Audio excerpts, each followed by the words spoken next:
1:33 na ng umaga ngayon, madaling araw. So mag-ingat po ang lahat. So medyo talagang malakas talaga pala po.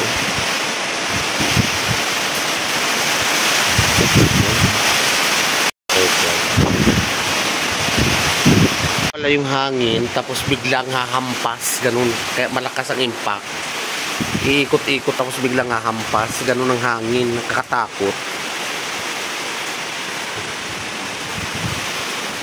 Pumasok na yung tubig sa bintana namin.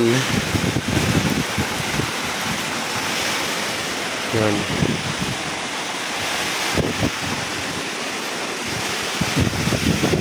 Ang hangin dito sa Hilaga. Oh my God. Oh my God. Naku. Ito tayo. Lakas ang hangin.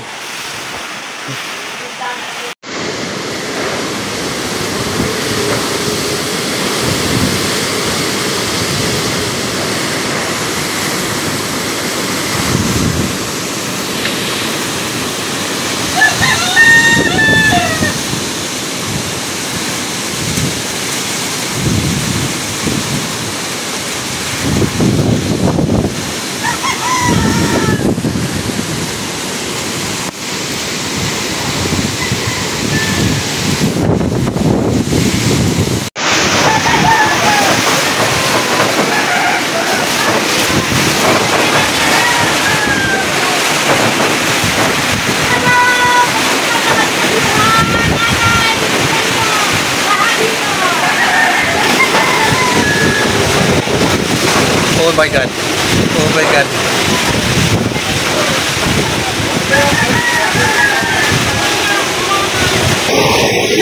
So yan guys, kagigising ko lang.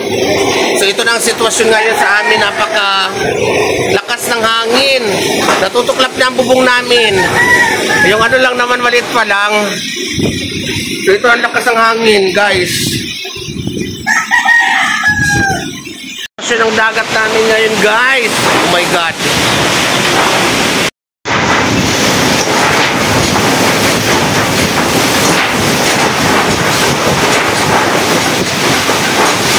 Napakalakas ng alon ngayon at kayong ano nako. Mga tumba na ang mga saging guys.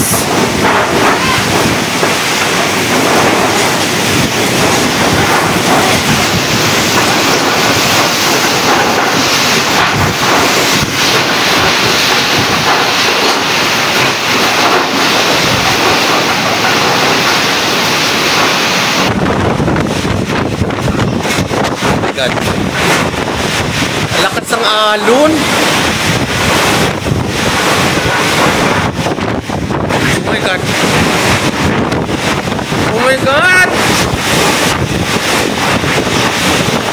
Oh my God. Wala na po ng alon.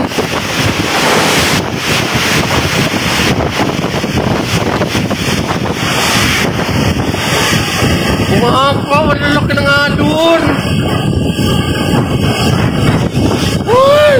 Lord, tabang Lord. Lord. Oh, nakalimutan.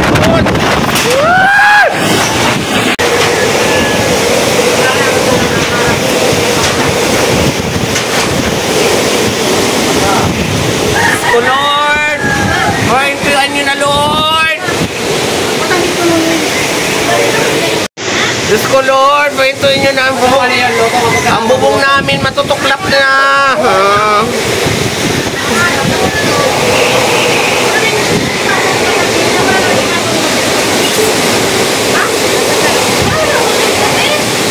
Diyos ko Lord, Diyos ko Lord.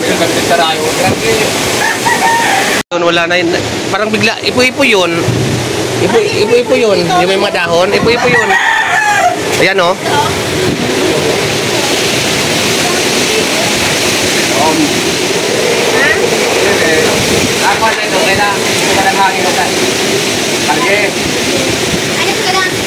Ah, yung ano, yung hangin sa baba. Ay, yung ano. So ngayon guys, dito naman ako sa may kusina namin. Itong bumungad sa amin, sa akin. Yung mga tanim, yung trapal nagkanda ano-ano na. Tapos sa mga saging dito is Ang iba nagkanda ano-ano na.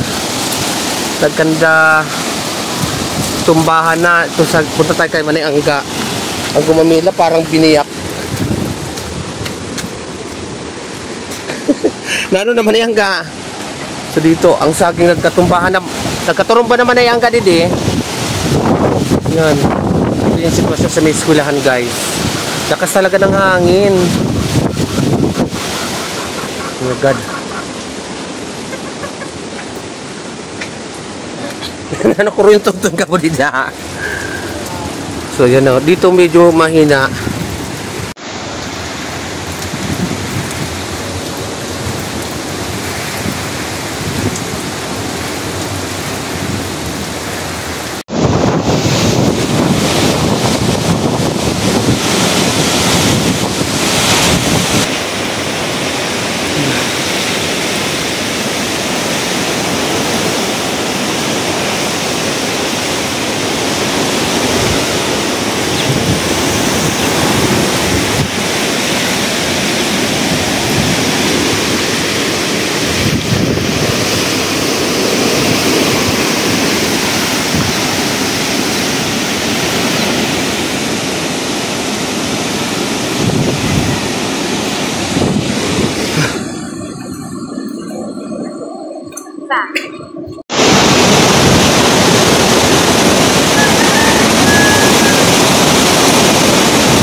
Diyos ko Lord, parang lalong lumalakas. Diyos ko Lord.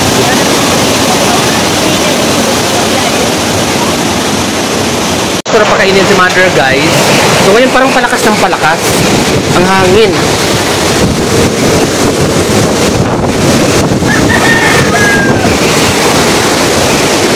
Palakas na ng palakas. Hindi ako makapunta doon sa dulo or sa baryo kasi nga ang lakas ng hangin.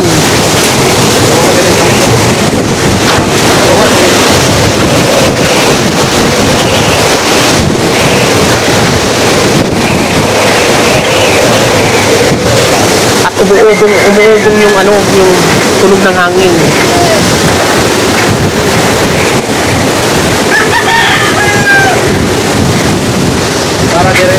Sana matapos na to Lord. Sana dumaan na to ng ano. Kala ko patapos na to. Parang palakas ang hangin guys. Tabang mga langit Diyos ko Lord. Tabang. Huwag naman. Matutuklap ng bubong.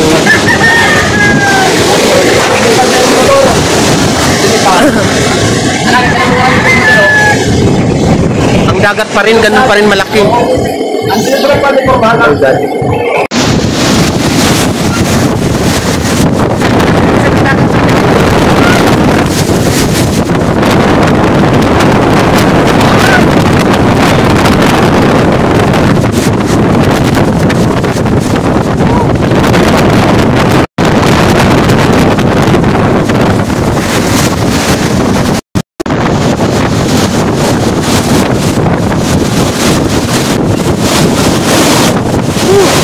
Lord,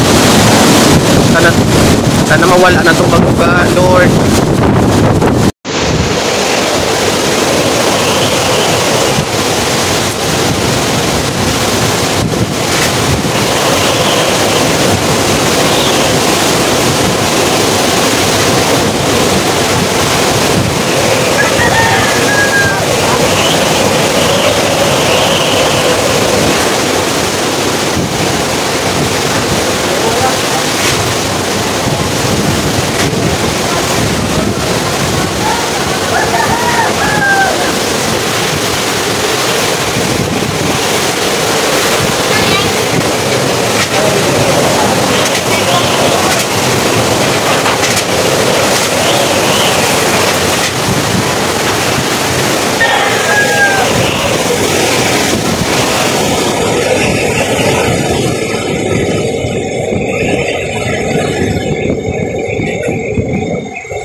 Tumba na yung mga ano.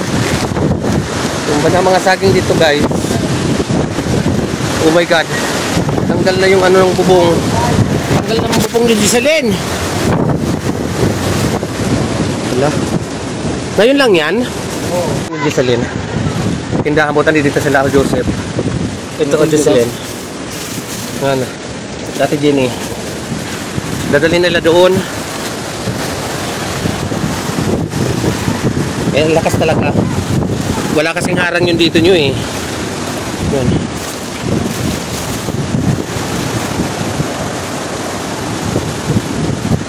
Walang mababasa dyan. O dapat anuhin.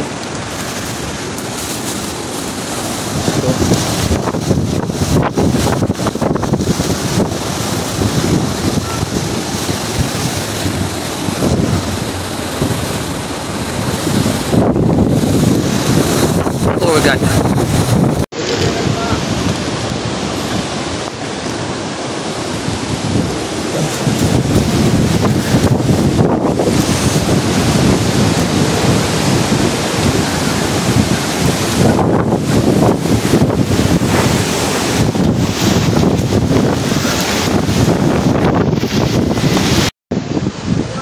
So ayan, 3:13 ng hapon guys.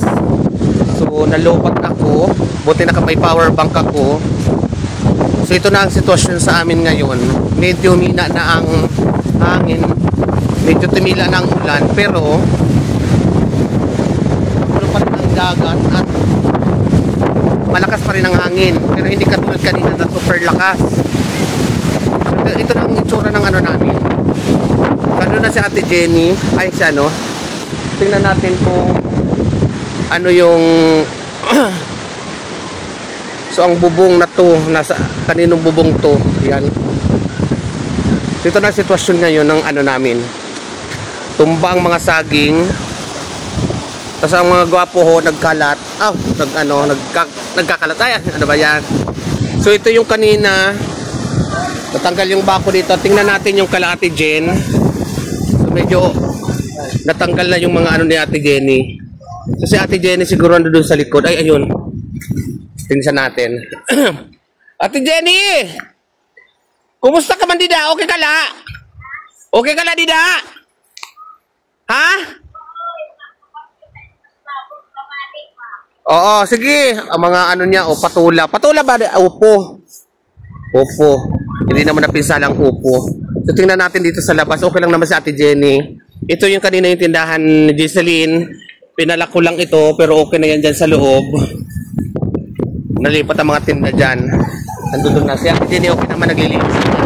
So medyo luman pala. Medyo kumakalma na ang sitwasyon.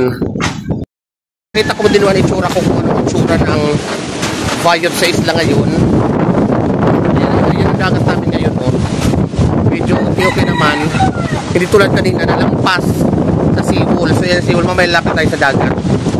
So ang mga dahon guys is parang kiniling. Hindi tulad ng dati na parang dahon lang na bumabagsak ngayon. Yung dahon ay parang kiniling. Yun ganun kalakas yung hangin.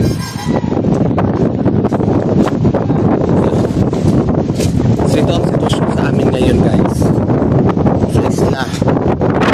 Kapitan natin ang dagat. Kasi ang dagat ang oh my god, meron pangka. Yan, tingnan natin. Wala naman masyadong napisalang mga bahay. So parang may mga tali. Napansin nyo may mga tali ang mga ganitong uri ng bahay. Yung mga nipa.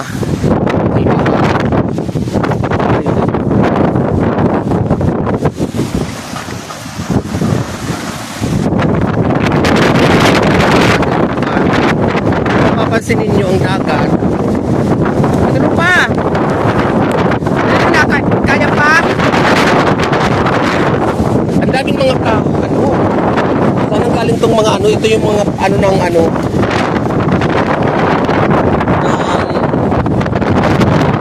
natanghay bakit lahat ito mga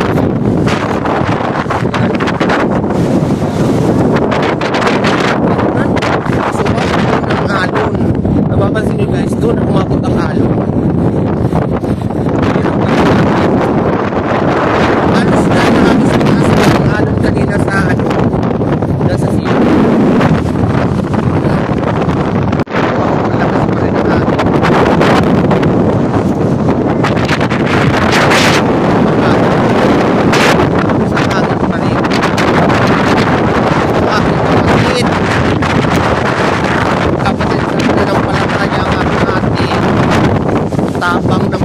abangan nyo naman siya kasi talagang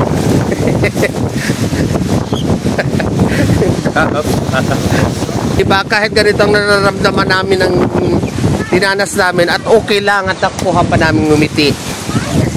Diba? Smile naman dyan. Diba? Umabot dito yung yung tubig guys. Bahay. Abot dito. Sabi natin Rupa, abot dito. Oh, dito kasi guys, So, yan, titingnan natin muna din dito sa dulo. Umabot daw dito hanggang dito yung So, kalsada na to. So, umabot dito ang tubig. Sa kanina ganung kalakas na ngayon pwede na akong magala-galakay. Nakita nyo naman na hindi na umuulan. At kanina nakakatakot talagang pwede kang ilipad.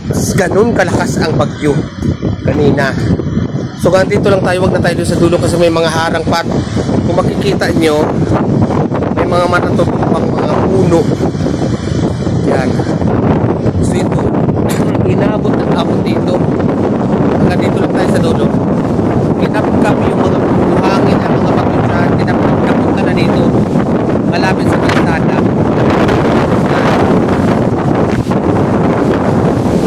So balik na tayo guys. Tingnan ko kung makapunta ko ng baryo. Inasikaso ko muna si mother kasi bago ako lumabas. At kagigising lang namin. Tinulog na lang namin. O pagising namin, okay naman. Buti kaya tuloy pa lumalaban ang bahay niya. So yan, pabalik na ako sa bahay. Marami naman marami naman tayo doon na taga-isla, mga kaibigan natin, content creator na tulad nila Banay Isang, nila Dudoy Music, ang nag-update din dun sa baryo guys. Ako sa ngayon hindi muna pupunta ng baryo, hindi ko muna pupuntahan doon kung anong itsura ng baryo kasi meron naman doon nag-update din ang kababayan natin. Sa ngayon kasi hanggang dito lang muna ako. Medyo okay naman na dito ang sitwasyon. Malakas pa ang hangin. So sila Dudoy Music na lang doon ang bahala, o sila Banay Isang bahala na mag-update sa inyo kung ano ang nangyayari sa baryo. Kasi ako natatakot pa pumunta doon kasi malakas pa ang hangin, and the same time maya may mga lumipad na kung ano man, mga sanga, kahuyero, ay makaiwas tayo. So dito lang muna ako sa bahay. So yan ang sitwasyon namin ngayon dito sa isla. 3:40 to be exact ngayon. Ipopost ko agad ito para makita ninyo.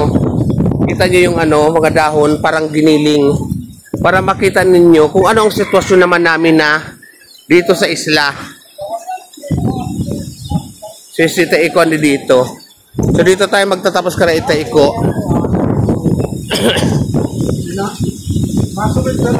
So ayan, ang eskwelahan, ayan ang ang mga saging natumba ng mga bahay. Talagang walang sinanto. So ando dun yung iba.